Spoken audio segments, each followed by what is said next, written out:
Om Swastiastu. Assalamualaikum warahmatullahi wabarakatuh. Salam sejahtera untuk kita semua. Salam harmoni. Pada kesempatan kali ini, kami dari kelompok 2 akan mengajak kalian belajar tentang sejarah. Sebelum itu, izinkan saya memperkenalkan anggota dari kelompok 2. Yang pertama, ada saya sendiri, Putri Rislianti, dengan NIM akhir 017. Yang kedua, ada Gusia Yudit Kita Komala Putri dengan NIM akhir 079.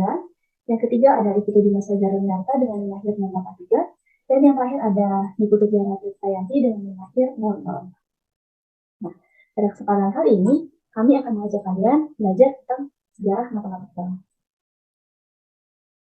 Khususnya yaitu sejarah matematika pada zaman Alexandria.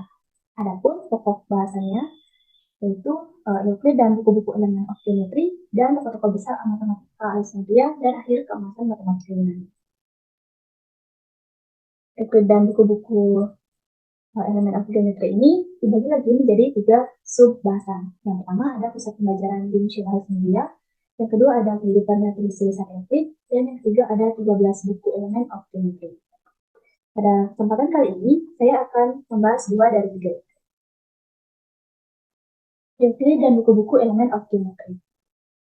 Sekitar akhir abad ke-4 sebelum Masehi, pusat kegiatan olahraga dipindah dari Yunani ke Mesir. Pada pertemuan Chaironia, Philip menang dari Makedonia, yaitu pada tahun 338 sebelum Masehi, sehingga menyebabkan berkurangnya kebebasan Yunani dan runtuhnya kecerdasan akal yang dihasilkan di sana. 2 tahun kemudian, Philip dibunuh oleh Raja Mesir. Pemerintahan Yunani digantikan oleh putranya, yaitu Alexander Agung, yang pada saat itu baru berusia 20 tahun. Raja muda ini berhasil menaklukkan sebagian besar dunia dalam kurun waktu yang sangat singkat, yaitu 12 tahun. Dari tahun 334 sebelum Masehi sampai kematiannya, yaitu tahun 323 sebelum Masehi. Selanjutnya, babak baru dalam sejarah dimulai, yang sering disebut dengan zaman Helenistik, yang berlangsung sekitar 3 abad, hingga berdirinya Kekaisaran Romawi. Selanjutnya, yaitu pusat pembelajaran di Museum Alexandria. Ini merupakan sebuah monumen kebesaran Alexander Agung di Mesir yang bernama Alexandria. Ini merupakan sebuah perusahaan terbesar pada zaman kuno yang didirikan oleh Ptolemy I Soter pada tahun 305 sebelum Masehi. Pusat pembelajaran museum di Alexandria yang dibangun oleh dinasti Ptolemy awal dianggap sebagai pelopor universitas modern dan mampu bersaing dengan akademi Plato di Athena. Pada awalnya, museum dibangun bukan untuk pendidikan, tetapi untuk penelitian dan pengembangan pengetahuan. Karena banyak yang tertarik untuk belajar di sana, akhirnya ini menjadi pusat pembelajaran. Sejak adanya museum ini, matematika dan sains berkembang sangat pesat, sehingga dianggap sejarah matematika hanya ada satu rentang waktu, yaitu 200 tahun, dibanding periode Kepler hingga Gauss, yaitu tahun 1600 sampai 1850. Perpustakaan di Alexandria ini juga menyimpan banyak koleksi dari karya Yunani. Museum ini adalah museum atau sembilan diri yang melambangkan seni dalam mitologi Yunani. Banyak cendekiawan terkenal yang merupakan seorang ilmuwan, penyair, seniman, dan penulis yang bekerja di perpustakaan ini. Selanjutnya, kehidupan dan tulisan-tulisan Euclid. Euclid merupakan salah satu dari banyak ilmuwan yang mengembangkan matematika. Kalian sudah tahu kan siapa saja ilmuwan matematika? Ilmuwan lainnya yaitu ada Archimedes, ada Eratosthenes, ada Apollonius, Claudius Ptolemy, dan Diophantus. Kalian tentunya sudah mengenal kan ilmuwan matematika kita? Nah, Euclid berada di tingkat khusus dan dikenal sebagai penulis elemen of geometry dan juga merupakan matematika Yunani tertua. Salah satu karya dari Euclid yaitu Elemen yang berisikan fakta-fakta matematis paling penting pada masa itu dan disusun menjadi 13 buku. Meski kebanyakan materinya diambil dari sumber-sumber yang telah ada di dahulu ketika itu, tetapi pengetahuan logis dan teori-teori di dalamnya dan pengembangan buku-bukunya menunjukkan kejeniusan Euclid. Dia telah berhasil menggabungkan kumpulan penemuan terpisah menjadi sistem deduktif tunggal yang didasarkan pada sekumpulan postulat, definisi, dan aksiomawa. Euclid juga mendirikan sebuah sekolah dan mengajar di Alexandria. Dari zaman kuno, di zaman kuno maupun modern, memang popularitas Euclid terletak pada elemen. Namun sebenarnya ia telah menulis setidaknya 10 karya lainnya yang mencakup berbagai topik. Baik, sekian penjelasan yang dapat saya paparkan. Untuk selanjutnya, pembahasan sejarah-sejarah lainnya akan dibahas oleh rekan saya. Terima kasih. Selanjutnya ada 13 buku Element of Geometry, di mana elemen karya Euclid ini dibagi menjadi 13 buah buku, yaitu yang pertama ada buku pertama yaitu membahas mengenai geometri bangun-bangun rektilinier. Kemudian ada buku kedua yaitu membahas mengenai proposisi-proposisi aljabar geometri. Kemudian buku ketiga yaitu membahas mengenai geometri lingkaran-lingkaran. Kemudian buku keempat yaitu membahas mengenai segi banyak yang terlukis dengan tali busur lingkaran. Kemudian buku kelima yaitu membahas mengenai teori proposisi-proposisi. Kemudian buku keenam yaitu membahas mengenai bangun-bangun yang sebangun. Kemudian buku ke-7 sampai ke-10 yaitu membahas mengenai teori bilangan. Kemudian buku ke-11 sampai ke-12 yaitu membahas mengenai geometri bangun ruang. Dan buku yang terakhir yaitu buku ke-13 yaitu membahas mengenai bangun-bangun ruang beraturan. Kemudian ada pun tokoh-tokoh besar matematika Alexandria dan akhir keemasan matematika Yunani, yaitu diantaranya ada Eratosthenes, yaitu orang bijak Alexandria. Kemudian ada Archimedes, yaitu manusia jenius dari zaman kuno. Kemudian ada Diopantus, yaitu penulis aritmatika. Kemudian ada Apollonius dari Perga. Dan yang terakhir ada Risalah Almagest Claudius Ptolemy.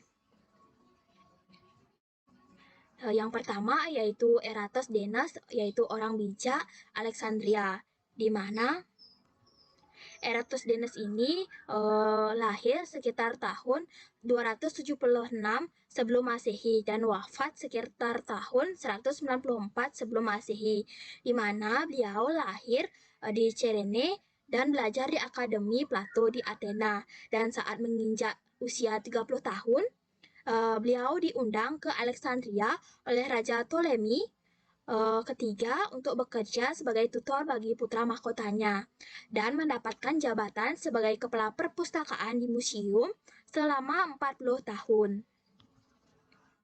Eratosthenes ini sendiri merupakan salah seorang yang berpendidikan pada masa kuno, yang mana beliau menulis dengan kecerdikan yang beraneka ragam dan menghasilkan karya-karya dalam bidang geografi, filsafat, sejarah, astronomi, matematika, dan kritik kesusastraan, dan bahkan karya puisi. Kemudian ada pun kontribusi dari Eratosthenes ini sendiri, yaitu bagi ilmu pengetahuan diantaranya, yaitu yang pertama ada buku 3 volume berjudul Geographica. Kemudian yang kedua ada solusi untuk permasalahan Delos, yaitu tentang pengandaan kubus dengan bantuan alat mekanik yang disebut dengan mesolobium. Kemudian yang ketiga ada penemuan metode untuk mencari bilangan-bilangan prima.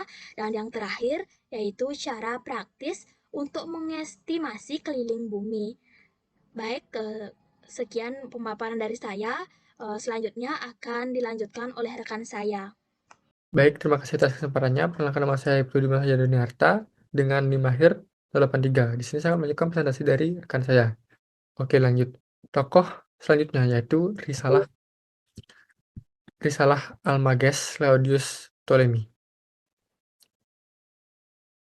Claudius Ptolemy berasal dari Alexandria, yang lahir pada tahun 100 sampai 170 Masehi, memberi kontribusi bagi astronomi layaknya Euclid bagi geometri.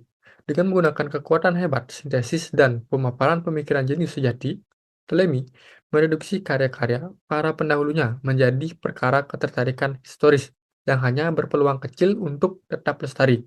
Nama karya terbesar Ptolemy memiliki sejarahnya sendiri yang menarik. Bangsa Yunani menyebutnya sebagai megalesintaksis atau koleksi besar. Kesalahan besar utama dari sistem Ptolemy terletak pada premis kelirunya tentang alam semesta yang berpusat di bumi.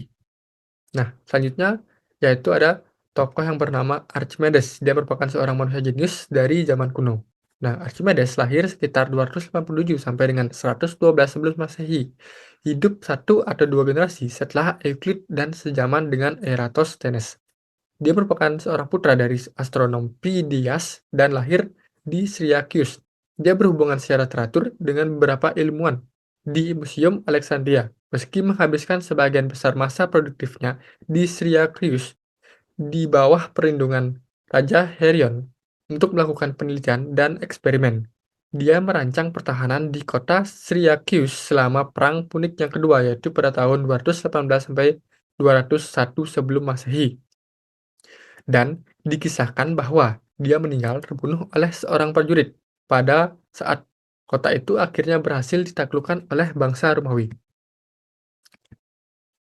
Nah, untuk kontribusi dari Archimedes bagi matematika itu antara lain, yang pertama, risalah On the Sphere and Cylinder. Yang kedua adalah risalah The Measurement of a Circle, yang membuat nilai Archimedes untuk V. Sistem notasi menghitung pasir Archimedes. Risalah On Spirals, risalah Quadrature of Parabola, dan risalah The Method of Treating Mechanical Problems. Selanjutnya, karya-karya Archimedes tidak pernah populer pada zaman kuno karena Archimedes bertujuan untuk menghasilkan risalah-risalah lingkup terbatas yang dialamatkan kepada para matematikawan terkemuka saat itu. Keahlian Archimedes beserta pengetahuan teoritisnya memungkinkan dia untuk menciptakan sekumpulan alat berguna. Karya Archimedes pada sekitar tahun 280 sampai dengan 212 sebelum Masehi menjadi perlambang matematika di Alexandria. Dia dianggap sebagai orang jenius kreatif paling hebat pada zaman kuno. Saya akan melanjutkan penjelasan materi. Selanjutnya ada Apollonius dari Perga. Apollonius hidup pada periode 300 hingga 200 sebelum Masehi, sezaman tetapi lebih muda daripada Archimedes. Dia lahir di kota Perga. Saat masih remaja, dia pergi ke Alexandria dan menetap di sana selama bertahun-tahun untuk mengajar dan menyusun konsep awal dari karya terkenalnya koniks atau kerucut. Selanjutnya, Apollonius pindah ke Pergamum, yang memiliki universitas dan perpustakaan yang baru didirikan mengikuti apa yang telah dibangun di Alexandria.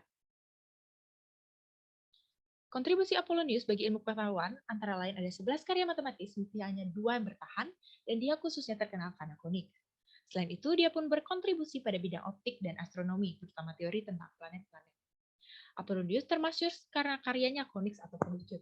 Pembahasan Apollonius tentang teori kerucut sedemikian dikagumi hingga dialah bukan Euclid pada zaman kuno mendapat gelar ahli geometri besar. Buku koniks terdiri dari 8 buku, di mana 4 buku pertama merupakan paparan dan pengembangannya sistematik dari apa yang telah beredar sebelumnya, sedangkan buku-buku sisanya berfokus pada materi asli darinya. Baik, berikut ada 8 buku koniks karya Apollonius.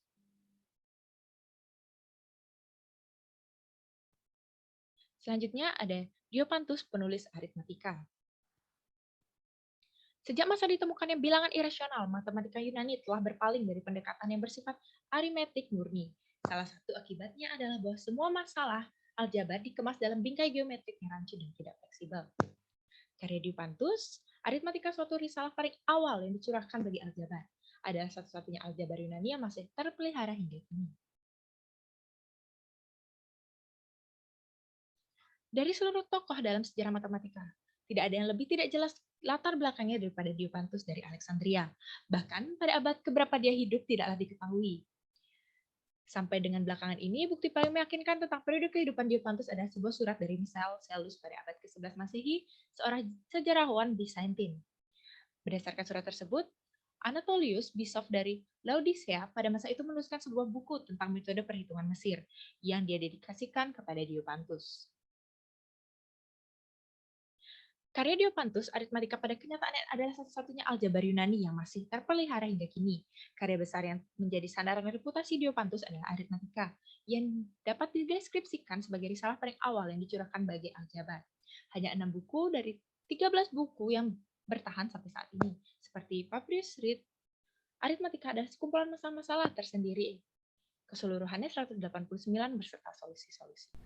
Baik, sekian pemaparan materi dari kelompok kami mengenai Euclid dan buku-buku Elements of Geometry serta tokoh-tokoh besar matematika Alexandria dan akhir keemasan matematika Yunani.